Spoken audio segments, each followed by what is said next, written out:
afternoon, councillors. Good afternoon, Your Worship. This is a workshop to bring you up to speed in terms of where the opportunity plan is at, and also what the future of the plan actually is. We have obviously a report. Councillors consider the extraordinary meeting at 4:30 this afternoon. That's the groundwork for that report, and obviously I'd like to introduce you to the Lois. Lois has been on the plan since its inception, back to 2017, I think. So she's been part of the policy advisory group and pretty good writing back a long way. To my right, I have council staff. We have Bonman, who is our policy lead, and Chris, our planning manager. We were invited yesterday, Rebecca Inwood, who's been now consultant working alongside council as part of the journey as well. They've been there from day dot since the plan was started to be drafted. So I'll hand you over to Lois. We'll take you through a presentation. Please feel free to ask questions on the way through the presentation. Following on from that, we'll have a conversation around the likely topics we would like to discuss as a potential appeal for some of the planning. So, and we'll try to utilise what time we have remaining before the next meeting. So thank you. Thank you. Hello, my name's Lois Easton. I'm the Principal Planner for Te Taipoti Plan. Thank you for that introduction, Simon. I'm going to share my screen with the PowerPoint presentation, but understand also you have a copy of this, so hopefully no technology issues there. So can everyone now see my screen? So I'm just going to run through the background of where we've got to and why we've got to where we are with the plan. So Te Taipoti Plan arose out of the 2015 Local Government Commission investigation into options to streamline local government on the West Coast. They did look at, I believe, amalgamation options, but ultimately that wasn't what they recommended. They recommended that the councils work together to develop a combined district plan. So an order in council was drafted ordering that the Buller, Grey and Western district plans would be combined underneath a joint committee, and the West Coast Regional Council would be rating for that process. And that happened in 2019, July 2019. So the aim of the plan was really to reflect the fact that the existing operative plans were very old and out of date. And so a lot of things had happened since they were drafted in the 1990s. This new plan, the aim was to support future development by identifying good sites for rezoning, streamlining the consents process across the West Coast. A big focus on planning for natural hazards. When the old plans were drafted, we had quite a different understanding of natural hazards issues than we do now in 2025 or even then back in 2019. There was also a lot of stuff in the RMA, the Resource Management Act, that this plan's required to be written under that wasn't well addressed in your old plans. So that was particularly around landscapes and biodiversity. And there's national requirements around that. Also a focus on protecting important cultural and heritage sites and planning for visitors using them. And the aim was that a combined plan would also be easier to use, have consistent rules across the West Coast, which would be a benefit to the development community and landowners, and ultimately, hopefully, save time and money. So that was the aim. The governance and decision-making for the plan has been transferred through that order in council to a joint committee, so not the individual councils. And that joint committee is made up of representatives of each of the 4 councils on the West Coast, and also 2 representatives, one from each of the Runanga from Ngāi Tahu, and there is an independent chair. So this committee is supported by dedicated staff and a technical advisory team who are your planning staff from each of the councils and also the iwi planners. And supporting this committee, the chief executives provide operational support. So the TTPP committee has been charged with preparing, approving, and very importantly, the ongoing monitoring and amendment of Te Tai Pōtini Plan. It has full decision-making powers to achieve these objectives. The aim of the committee members is to represent their councils and runanga and their community interests, and also to advocate with central government and local entities to support and resource the TTPP. So in terms of where we're at, it took 3 years from 2019 to 2022 to produce what's called a proposed plan. We did a lot of stakeholder engagement from day one, went out with a little caravan around the West Coast several times, having drop-in sessions and public meetings, seeking people's input to develop the plan and also to tell people about what was in the proposed plan. There was quite a lot of additional technical research done, and that was particularly focused around the natural environment and also natural hazards. So before we went out with a legal proposed plan, there was a draft plan, which was released in January 2022, where we got some informal community and stakeholder feedback and made some amendments before going out with the legal proposed plan. And that legal proposed plan was notified on the 14th of July 2022. So just in terms of that stakeholder engagement that I mentioned before, we did a lot of roadshows around the towns and settlements across the region, workshops, information sheets, questionnaires, media ads, and then letters to landowners. So there was a big effort made through the drafting process to actually reach out to West Coast communities and obviously working in collaboration with the councils to do that, to ensure that we actually did get input from the community into the development of the plan.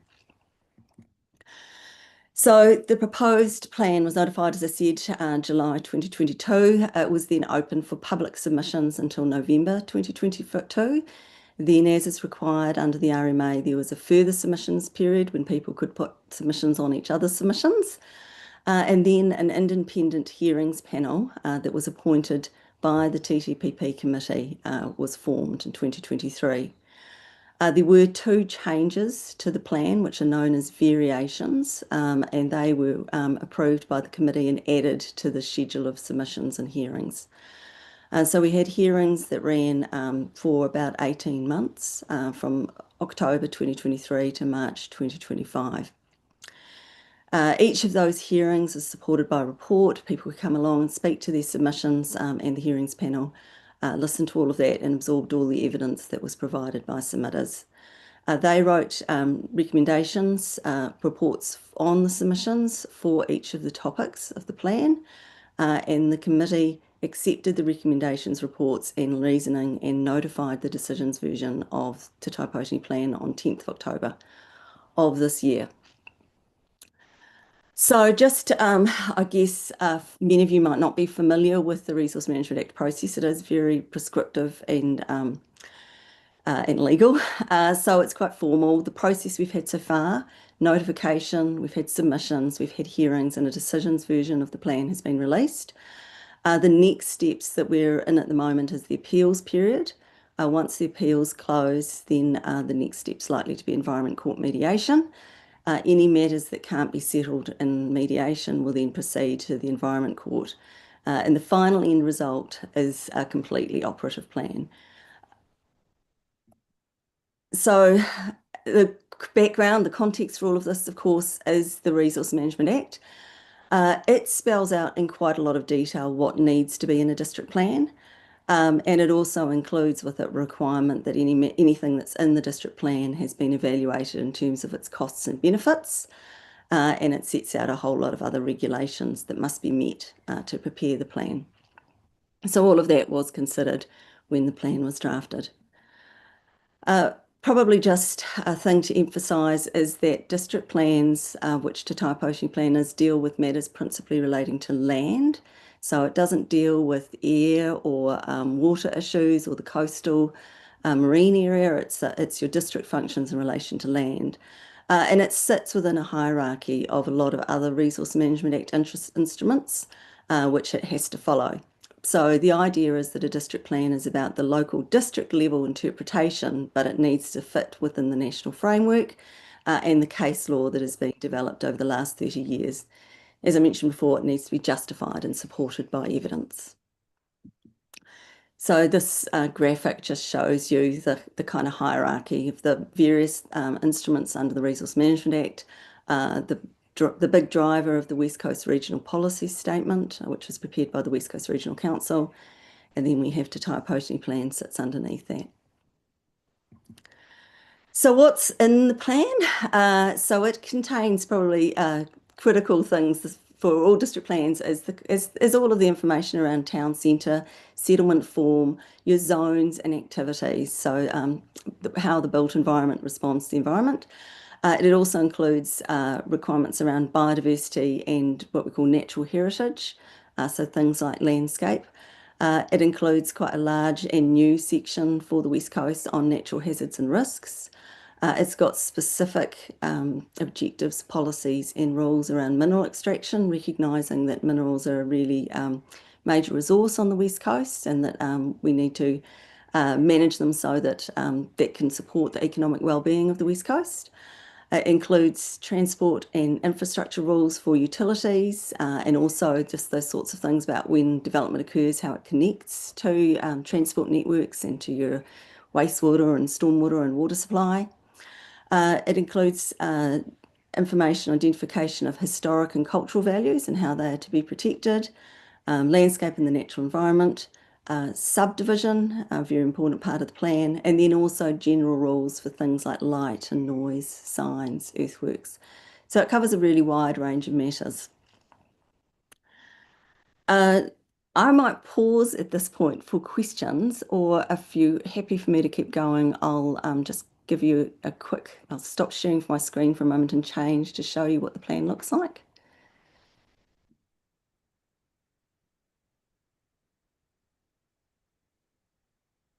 Hello, it's Shane Barry speaking. I just wanted to know the flexibility of the plan, like when we have changes to the RMA and things like the master plan being developed here, is the TTPP a flexible, like how easy is it to make changes? It's not simple, but it's not awful, I guess is what I would say through you, Mr. Mayor. It does require a legal plan change, but one of the advantages of the TTPP committee and the process that we have now set up for the plan is that it's got people looking at it on an ongoing basis. So one of the problems that had arisen previously with your old plans is that they were produced in the 90s and there hadn't been a lot of change. Bulla District had been one of the better councils, in fact, for doing plan changes, but there hadn't been many and the plan had got very out of date. But we have an active program to continue to manage and update the plan. But it would require, so for example, to accommodate the master planning for Westport, if you want to identify areas that you want to zone differently, for example, it will require a plan change. But it's much better, I guess, set up to accommodate that. And I'd expect it's not going to be a plan change is a much smaller and simpler process than what it's been to develop the whole plan, which has been obviously quite arduous over the 5 years.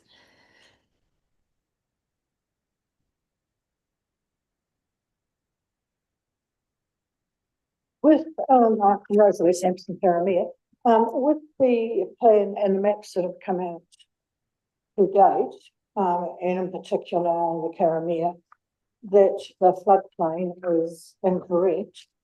Is that going to be corrected or is that as stated in the plan? So through you, Mr. Mayor, there has been quite a lot of changes to the mapping in the decision plan, and I think one of the things that did change was the mapping of the floodplain at Karamea. So that was one of the things that the commissioners looked very carefully at in relation to the natural hazards topic was the mapping all supported very well by evidence, and so there has been quite a lot of changes. I'd suggest that's probably something that one of the Bulla team could go through with you because it might be a bit difficult over this Zoom call, but I think that there's been quite significant changes at Karamea which probably address some of the concerns that you've had in the past. Thank you.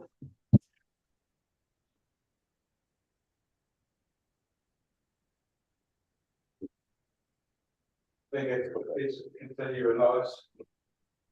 Okay, so what I'll do now is I'll just give you a quick look at the plan, if I can get my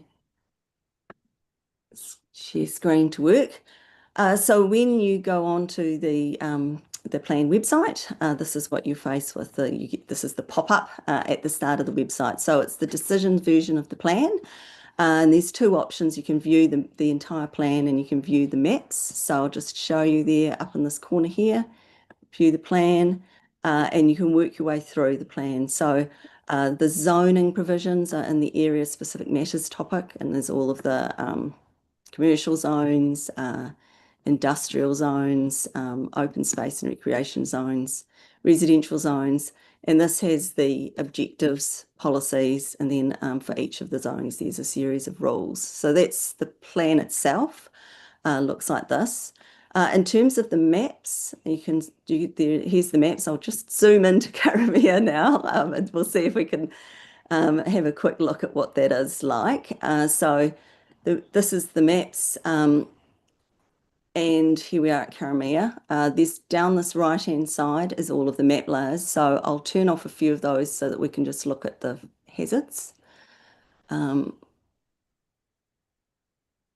turn on hazards and risks and flood hazard. Okay, so what we have now is the Karamea area has a different type of flood overlay than what was in the proposed plan. So the flood overlay over Karamea now, it's largely the same area, but the rules are different. It's what's called a flood hazard alert, and it only is triggered at subdivision. So what was in the proposed plan, but before hearings and decisions, had an overlay which put in place rules in the natural hazards chapter as well. So in terms of people not being able to build in particular locations without resource consent.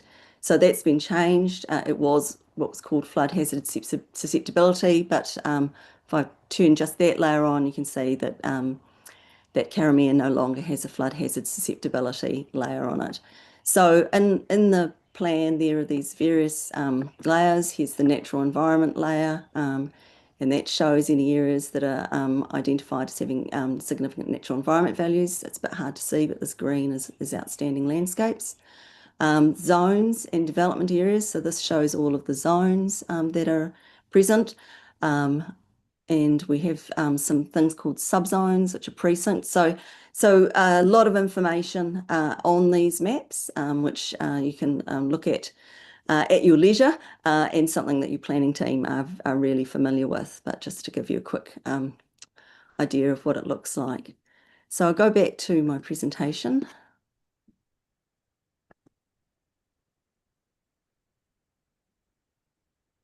So where we're at, as I mentioned before, a decision's been released. That's the decision version of the plan that I was just showing you before.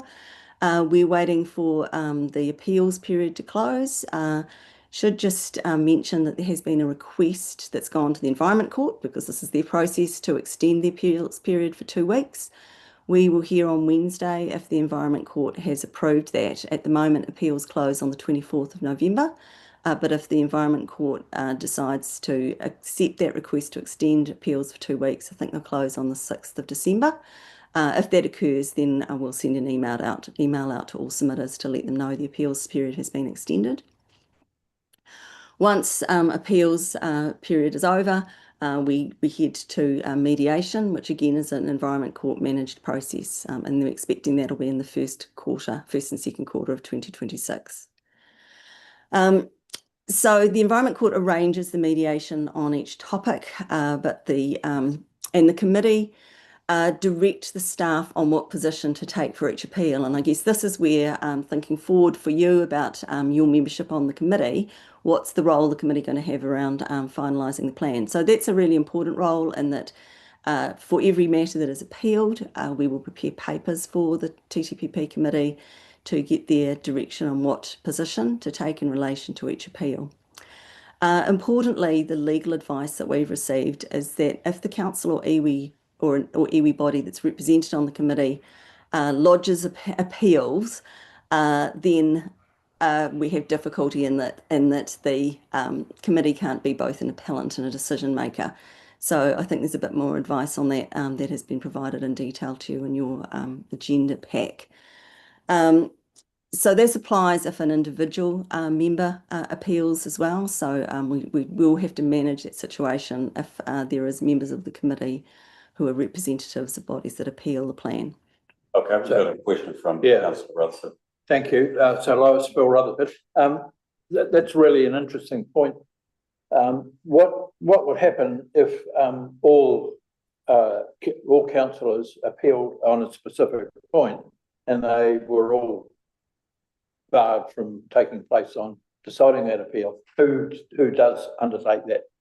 So the decision is not made by the committee, but the decision on the committee position is. So if all of the members are compromised in terms of also being associated with appeals, we have an independent chair.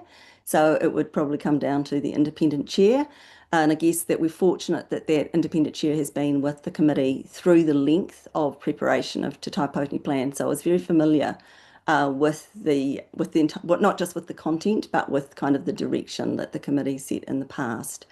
But I think that's what I mean, it doesn't, I'm not sure that that's a very likely situation, but it is possible. And so it would come down to the independent chair. Thank you. So in terms of that, the committee will provide a position, which is as I guess the terminology is the committee is the respondent to appeals. So people who appeal are appealing the committee's decision. So the committee is the respondent, but it's an environment court process. So the mediation is run by an independent mediator, and all of the appellants and the committee representatives are at the mediation to try and agree a position to take to the environment court as an agreement. If we can't resolve all the appeals at mediation, then those matters will proceed to court. So once all appeals are resolved, then the plan will become fully operative. At the moment, we're in a bit of it's kind of an awful situation at the moment, just for a few more weeks, where there's two plans in play. So you have your operative Buller District plan, and we also have Te Taipōtini plan, which is now a decision plan. So all of its objectives, policies and rules have legal weight. And so at the moment, two plans have to be considered. Once we have all the appeals in, we'll know what parts of the plan haven't been appealed, and I'm hopeful that that will be quite a lot of the plan won't be appealed. Obviously, there's some matters that are very contentious that will be, but there's a lot of it which I'd call bread and butter kinds of things which we're expecting won't be appealed. And when those matters are identified, anything that wasn't appealed replaces what's in the Buller District plan, so that those parts of the Buller District plan are no longer considered. It's only the matters that are under appeal that continue forward where there's this two-plan situation. So hopefully once all the appeals in, will be a little bit less complicated for both your staff and people wanting to do things on the West Coast that trigger resource consent. It is possible for us to do amendments to the plan through what's called plan changes ahead of the plan becoming fully operative, and it would be possible for us to do some of those next year. So just back to that earlier question around the Buller master planning, if, for example, you reach the point where you're pretty clear about what you want, then we would be able to look at doing a plan change to incorporate the Buller master plan next year. What we're hoping to do is to try and bundle things together to try and minimise the cost of doing plan changes. So we've got a few niggly things already that, as the plan's been put in place, we've realised don't work perfectly. So we'd like to fix those, and so I sort of envisaged that how we'd work through plan changes would be to bundle matters. Similarly, there might be something that somewhat zoning issue that Grey or Westland want to do, and the idea is that we try and bundle these matters together to keep the costs down. So the TTPP committee has an ongoing role. I think that's really important to emphasise. First off, I guess, is just getting your head into that RMA space. It is quite complicated, but you have your own staff and also TTPP staff to advise you and support you on that. The next big step will be working on the position for appeals and then monitoring the plan. We don't want to get to the situation where things get really out of date and just wrong and create roadblocks for development on the West Coast. We want to try and keep actively on top of things so that we keep the plan working well for the community. And we do expect that there might be private plan changes that arise in the future as well. So that's where a private developer, for example, makes application to change the zoning is usually the common one. And they are able to do that, and then the committee would consider whether that was appropriate or not. And we expect that the full plan, all appeals resolved, everything finalised, will be early 2027. So that's just my relatively brief overview. Thank you very much for your patience listening, and really happy to take any more questions or queries. Okay. I just have a question around where the mediation takes place.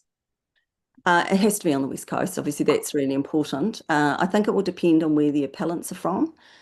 So just like we did with hearings, we had hearings in Westport to make sure that people in Bulla actually did, have a reasonable place to get to. So I'd imagine if there are appeals on matters that affect Bulla district residents, that we would have some mediation in Westport, or potentially Reefton, depending on the types of appeals. Thank you. Linda?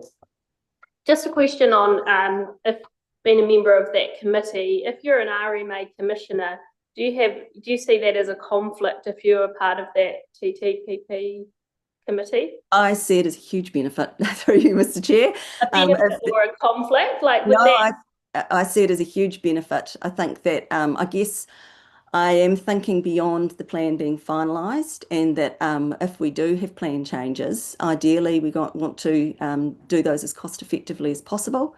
And so rather than have external independent commissioners hearing plan changes in the future, it would be wonderful if there were RMA commissioners on the TTPP committee who could be delegated to hear plan changes, for example. That would be a really great, but also just the familiarity with the RMA. So I think it would, last term, one of your representatives was an RMA commissioner, and it was really helpful. Okay, thanks.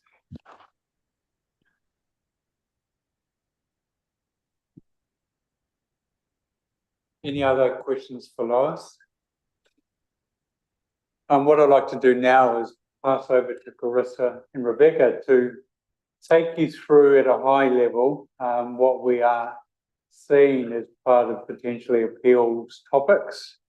Obviously, there's a lot of detail in there. We don't want to go too deep at the moment because we're still putting the information together, but to give the councillors a sort of understanding of where we're targeting the appeals process. So, Chris or Rebecca, would you like to?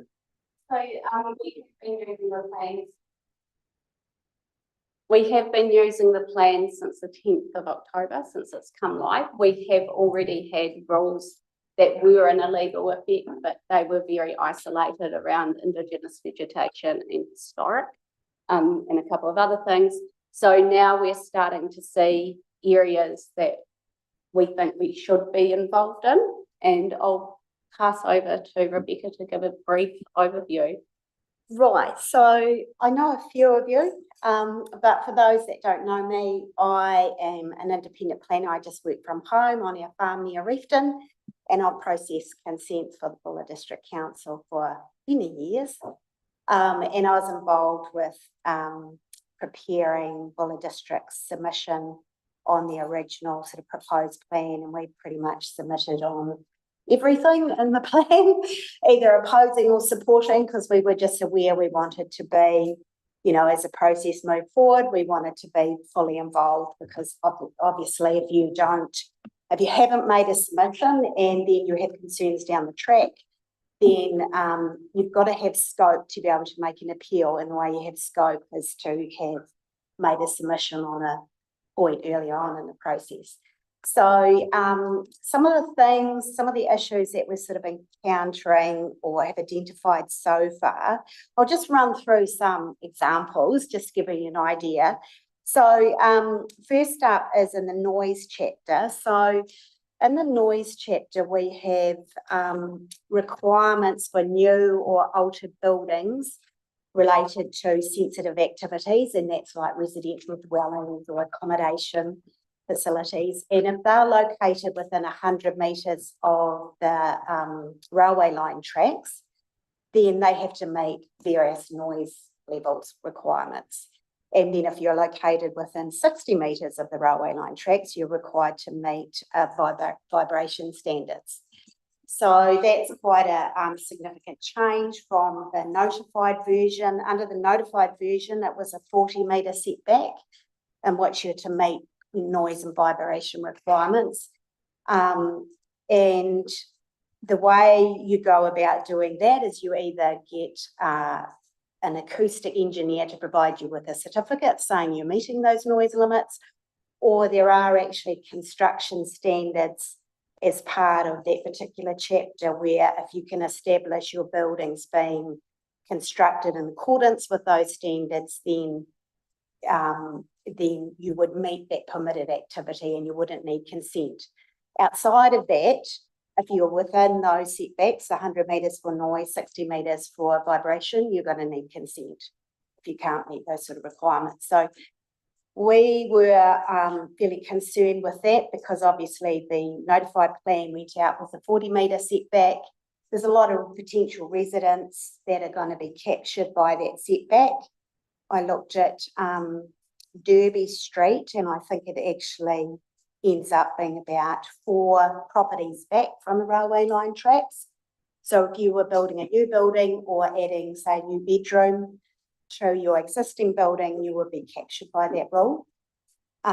We just felt there's potentially a whole lot of residents out there that weren't kind of aware of that sort of provisions, and that didn't seem, you've got natural justice principles that could be a real concern for residents. So that's one issue that we have sort of been looking at. Another one is natural hazards. This has come to light a bit because we've obviously started, the regional council is starting to consent all the sections of the Westport flood protection scheme. And so they're doing that in sections. And so obviously that triggers consent under the regional plans because any new flood protection structure, it always needs consent from it at the regional level. But now, and under our operative Buller District Plan, it's always been a permitted activity, stop banks and so forth. But under the TTPP, under the notified version, it started off as a permitted activity. Now it's a restricted discretionary activity. And so, and they've limited that to statutory agencies, which obviously council supports because that covers councils, NZTA and the like. But we don't support the restricted discretionary activity because that just adds another layer of complexity and cost to the whole consenting exercise. Another thing that we sort of picked up too is there's no provision in a lot of the zones for natural hazard structures. So then that defaults often to either a discretionary or non-complying activity. So, for instance, I've just been started to deal with the Avery Stop Bank, and that's in the residential zone. And there's no provision for natural hazard mitigation structures in the residential zone. So that is a non-complying activity status. Which, we think is way too onerous when it's a structure to protect the town and it's fully anticipated by the community. What else have we got? Ecosystems and Indigenous biodiversity. Obviously, that chapter brings in a whole lot of new restrictions that we aren't. The operative Buller District Plan has been pretty enabling when it's come to native vegetation clearance. But because we've got higher order documents that require us to protect native vegetation, that has meant the TTPP has come down with some quite strict requirements. But one of the things it also does is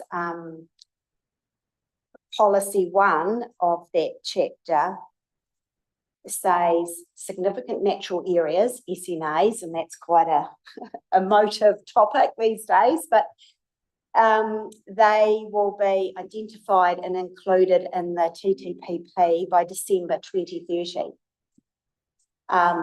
So in the notified version, the date was, I think, June 2027. The TTP committee was pretty concerned that obviously if the 2027 date remained, you know, there's not enough time to identify and map those. And there's a review currently underway with the MPS for Indigenous biodiversity, and we don't know quite where that's going to fall with SNA. So they wanted to push that date out, gives us more time to be working on that whole SNA identification. But I think we could safely say that that won't go down with very well with a lot of, you know, some parties, and you would expect there would be opposition to that date. And so we would be wanting to keep an eye on any appeals in respect of that, because that might be something that we might want to support or oppose, depending on who's appealing. Because we wouldn't want to be seeing a date, you know, 2027 that says we have to be identifying SNAs when that is actually not possible to meet. So, and then there's just a few little other bits and pieces. For instance, one of the things that the in-house planners have been finding difficulties with is the site coverage definition. So site coverage generally refers to the portion of a site, you know, like a lot or a section that's covered by a building. The idea being you don't want too huge a building on too small a site that could be causing shading or amenity effects for your neighbours. So that's a real common to have the site coverage, requirements inserted into a plan. But under our current operative plan, the definition just extends to buildings. But under the TTPP, it extends much further than that, and it covers decks, paving, concrete, asphalt, brick, stone, and precast concrete slabs. So when the planner's receiving an application, they're trying to have to quantify, okay, we've got our building footprint here, but we've got all this other hard surfaces, and that's included in the site coverage. So it's actually, they're not finding that very workable. So that's another potential issue.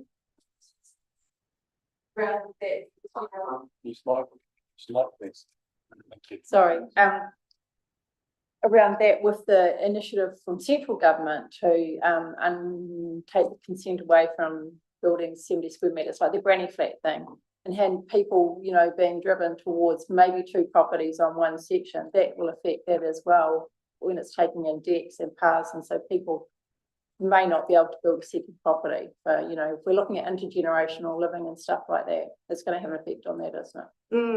I think we often find, because in the residential zone, it's 40% of your section covered by a building. So when you're just looking at a building, you know, like if you're looking at 1,000 square metre section, then 40% of that, that's a pretty large building on your, you know, that's 400 square metres, isn't it? If I got my maths right. So we don't find that it's often triggered, do we? No, I mean, it's a sensible amount, but by having a definition that is quite restrictive like this, so you're starting to include stones, and, you know, that's all down to interpretation. Is it the stones on the ground or in your garden, you know? So we are finding that definition difficulty. It's not very enabling to allow people just to do general things in their yard or footpaths or anything like that. So we are concerned about that, and yeah, it's more about stormwater controls. Once we start getting hard surfaces, is often the site coverage along with amenity, but the highly restrictive site coverage in this plan seems to be about stormwater and making sure that the water can run through the surfaces rather than having big concrete pavers everywhere and things like that. So it's, yeah, we probably want to look at that a wee bit further. Another thing that we've sort of found, there's a new overlay, the threatened environment classification overlay. So this wasn't in the proposed notified version, and it's appeared in the decision version, but it is to reflect a particular policy in the ecosystems and Indigenous biodiversity chapter. But what it does, it captures large areas of farmland at Karamea and Little Wanganui in particular. And so basically, if you're in the coastal environment, you already have restrictions in terms of native vegetation that is more onerous than in outside of the coastal environment area. Outside of the coastal environment area, you're allowed to clear 2,000 square metres as of right. But in the coastal environment, it is 500 square metres. And then if you are also in the coastal environment and subject to the threatened environment classification, then that triggers a need for consent. So again, we felt that there's some potential natural justice issues there, because I doubt very much the public would have really understood the implications of that particular policy. And now we've got this threatened environment classification overlay that adds another further restriction to things. And I guess just the last one, it's another sort of, I guess. Oh, sorry. Come back to you and then coming around back here, but my question is all of the consent processes for building and coming to, the Buller district to set up a household or build a new home, has all this consent, RMA and TTPP made it easier or more complex for people to do that? And is it cheaper or more expensive as a result of the implementation of all these? Well, that's a very easy question to answer. It is a lot more complex and it's a lot more costly, because the operative Buller district plan was very enabling, but it's also pretty outdated because there's been a lot of national direction since that plan came into being in 2000. So it's 25 years old. And in that interim, we've had a lot of national direction on all manner of things, including Indigenous biodiversity. And there's just a whole raft of stuff. And our district plans need to address that. But so it has been it's a huge shift for us, well, us planners, as well as everybody out there that's subject to the, to just needing to seek consent, because we've got a whole raft of new rules and overlays and zones, and it's certainly triggering more in a very short space of time. What's it been, 2, 3? How many weeks are we into it? Yeah, so 3, 4. 3 weeks maybe. or so. We've already, case in point, I guess, is the Avery Stop Bank. That wouldn't have needed resource consent under the Buller District Plan, operative plan, but it does now, and it triggers so far, I think, 3 different rules.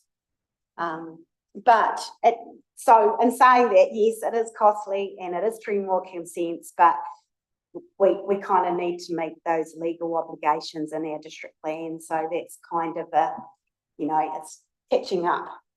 Yeah, sorry, I understand that. Thanks for that. But my next question related to your answer is, what, if anything, are we doing to make it easier and less expensive? Have we got any plans underway to encourage people to come to Buller, to build, to live? Have we got anything in a review process?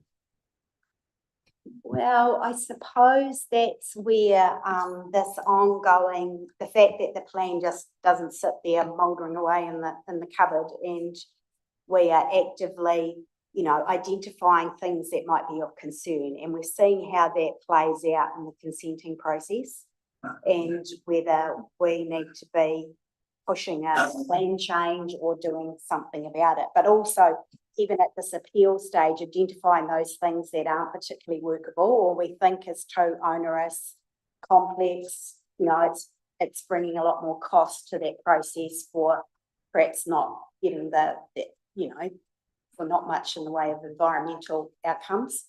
So that's where, being part of that appeal process.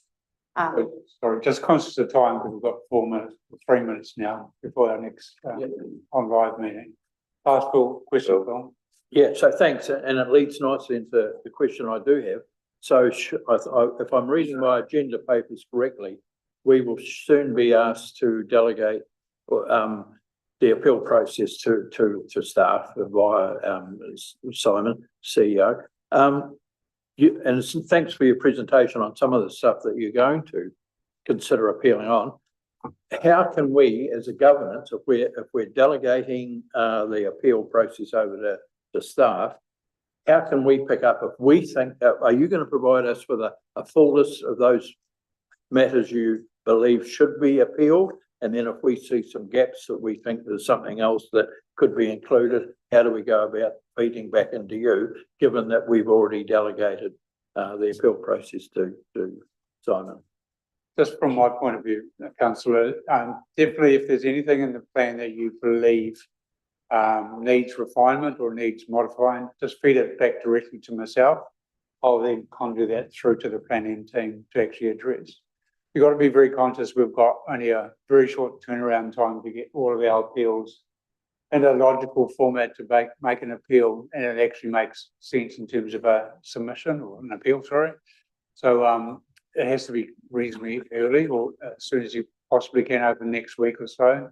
I know it's a very short turnaround time, but to give the appeal justice and to give it, the right legs, we need to make sure it's thorough.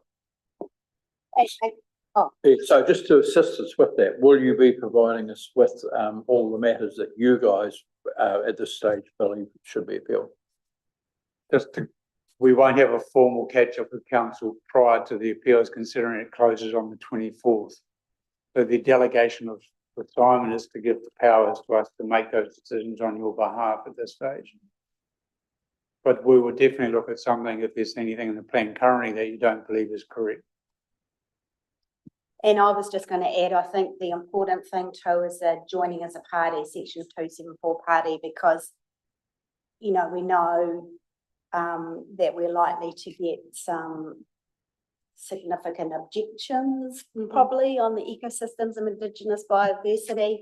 Things like the Buller coalfield zone is probably not going to go down that well with some of the environmental groups, mineral extraction. So also, keeping an eye on those sorts of things that might be coming in, and do we want to join as a party and represent the council? I would just say I was part of the RPS, the regional policy statement, when that went through mediation, and that was in 2019, 2020, and I represented BDC, but I was the only district council representative around that table. And it was all forest and bird and dog. The big utility providers were there and the big mining representative, but I was the only voice there for the district council. And you just tended to get railroaded by the larger groups. And what the decision version of the RPS and what came out of that mediation process were entirely two different documents. Through that mediation, it was changed substantially. So you kind of just you got to be party to it, and you got to be around the table, otherwise you lose your voice.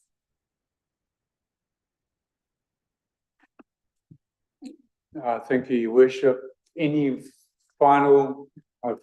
It's gone 4:30 now, so we need to jump to the council meeting. Thank you, Lois, for your assistance. Thank you. Thank you very much. Thank you. Okay, Rob, we're just going to need 5 minutes, Charlotte's got some batteries to charge, I think. So if you'd like to take a stretch and